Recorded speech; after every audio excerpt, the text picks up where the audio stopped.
ప్రపంచ వాతావరణ సంస్థ తాజా నివేదిక ఆధారంగా భూమి వేడెక్కే సంక్షోభం గురించి మీకు క్షణాల్లో అందించే సారాంశం ఇది. మార్చి 23న విడుదలైన state of the global climate 2025 నివేదిక ప్రకారం భూమి పీల్చుకునే వేడికి, తిరిగి అంతరిక్షంలోకి వదిలేసే వేడికి మధ్య ఉన్న గ్యాప్ గత 65 ఏళ్లలో ఎన్నడూ లేనంత ప్రమాదకర స్థాయికి చేరింది.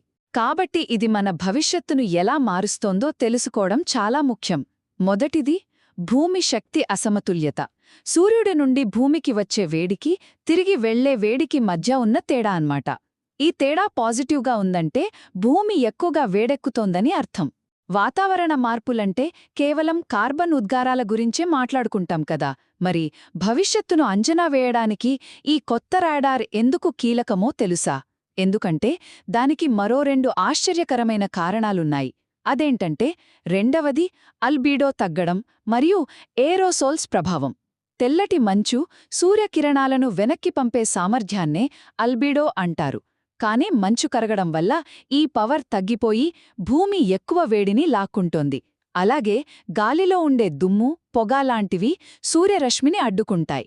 కాలుష్యం తగ్గించడం మనకు మంచిదే కాని అదే మన భూమికి ఉన్న సన్గ్లాసెస్ లాంటి రక్షణ కవచాన్ని తొలగించి దాన్ని మరింత వేడెక్కేలా చేస్తోందంటే ఎంత విచిత్రంగా ఉందో కదా. సరే, బయటకు వెళ్లలేక ఇక్కడే ఉండిపోతున్న ఈ అదనపు వేడంతా ఎక్కడికి వెళ్తోంది?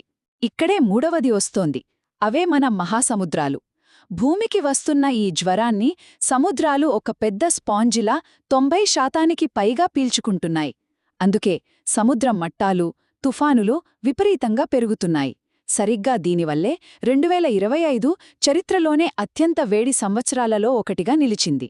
మొత్తానికి పెరుగుతున్న వాయువులు, కరుగుతున్న మంచు, సముద్రాలు పీల్చుకుంటున్న రికార్డ్ స్థాయి వేడి వల్ల భూమి తన సహజ సమతుల్యతను కోల్పోతోంది. కాబట్టి రాబోయే వాతావరణ సవాళ్లకు మనం మరింత వ్యూహాత్మకంగా సిద్ధపడాల్సిన సమయం ఆసన్నమైంది.